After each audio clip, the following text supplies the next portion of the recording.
Assalamualaikum warahmatullahi wabarakatuh. Perkenalkan, nama saya Dia Yunur Ines Rezeki dengan nomor induk mahasiswa A4102000094. Di sini saya akan mempresentasikan dan membahas tentang pemikiran filsafat pendidikan dari tokoh Aristoteles, meliputi bagian biografi dari Aristoteles, pemikiran filsafat dari Aristoteles, dan penerapan dalam dunia pendidikan. Filsafat pendidikan menurut Aristoteles. Yang pertama, ada biografi dari Aristoteles.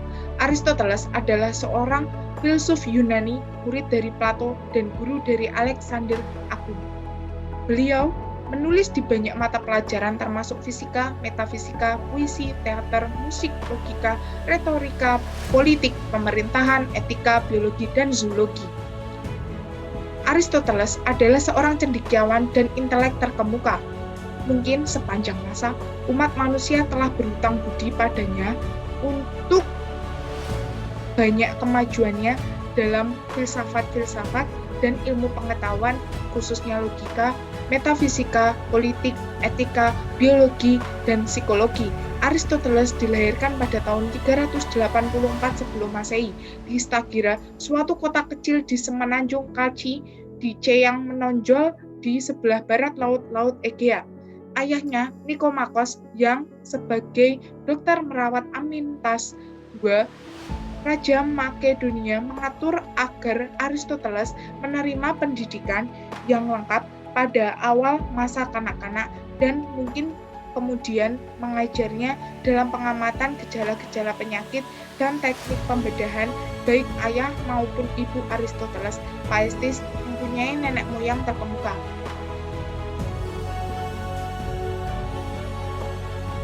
Pada usia 17 tahun, Aristoteles pergi ke Athena, di mana selama 10 tahun berikutnya, tahun 367 sampai 345 sebelum Masehi, ia belajar pada Akademi Plato.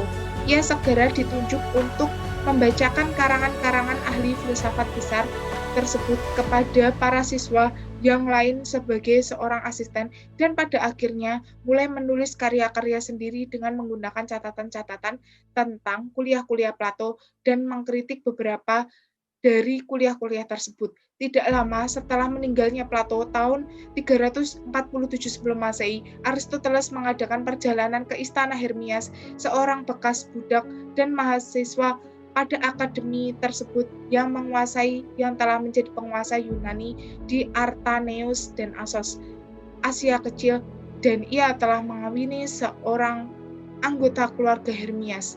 Pada tahun 341, Hermias telah dieksekusi oleh orang-orang Parsi karena berkelompok dengan Philip II, mengundangnya ke istana di Pella untuk mengajar putranya Alexander yang berusia 13 tahun. Kemudian dikenal dalam sejarah Alexander Agung. Philip telah menghancurkan kota kelahiran Aristoteles, Stagira, pada tahun 348 sebelum Masehi, tetapi telah memperbaikinya kembali atas permintaan Aristoteles yang menulis suatu konstitusi baru kota tersebut. Dalam tahun 336 sebelum Masehi, Philip dibunuh dan Alexander menggantikannya. Sewaktu Aristoteles belajar di akademinya, beliau menerbitkan beberapa karya. Selain itu juga ia belajar ilmu astronomi kepada Eudotos dan Kaipos, yang pada masa itu terkenal sebagai ahli astronomi. Aristoteles juga mengajarkan anggota-anggota akademinya yang lebih muda tentang logika dan retorika. Di Athena, ia mendirikan sekolah yang bernama Lyceum. Dari sekolah itu banyak menghasilkan hasil penelitian dan tidak hanya dapat menjelaskan prinsip-prinsip sains, tetapi juga politik, retorika, dan lain sebagainya. Namun, lama-kelamaan posisi Aristoteles di Athena tidak aman karena dia orang asing, dan lebih dari itu ia diisukan sebagai penyebar pengaruh yang bersifat subversif dan dituduh sebagai ateis. Kemudian akhirnya ia meninggalkan Athena dan pindah ke Chalcis dan meninggal di sana pada tahun 322 sebelum Masehi karena penyakit perut yang dideritanya sejak lama. Ia meninggalkan seorang anak perempuan dan seorang anak laki-laki, Nikomakos. Aristoteles adalah salah seorang yang pernah mengalahkan pemikiran-pemikiran orang Yunani secara ilmiah dengan pernyataan-pernyataan yang logis dan brilian. Pernyataan-pernyataan tersebut ia peroleh melalui diskusi dengan murid-muridnya. Keberhasilannya menyusun teknik berpikir sistematis dan benar sekaligus hukum-hukumnya telah mengangkatnya sebagai guru pertama logika di dunia sampai masa kini.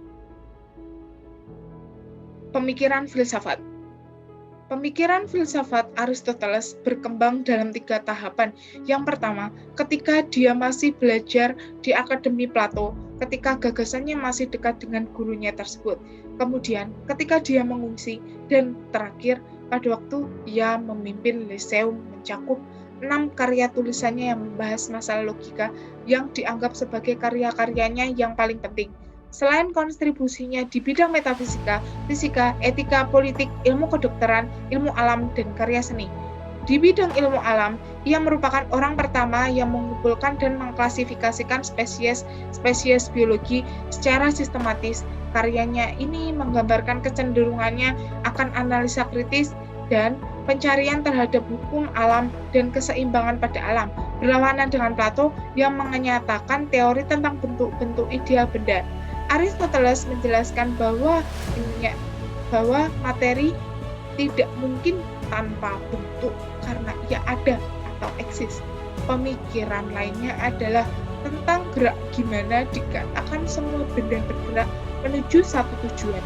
Sebuah pendapat yang dikatakan bercorak teleologis karena benda tidak dapat bergerak dengan sendirinya, maka harus ada penggerak, di mana penggerak itu harus mempunyai penggerak lainnya hingga tiba pada penggerak pertama yang tak bergerak, yang kemudian disebut dengan theos, yaitu yang dalam pengertian bahasa Yunani sekarang dianggap berarti Tuhan.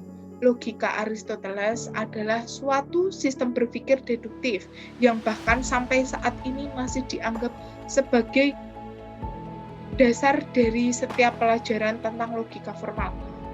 Meskipun demikian, dalam penelitian ilmiahnya ia menyadari pula pentingnya observasi, eksperimen, dan berpikir induktif.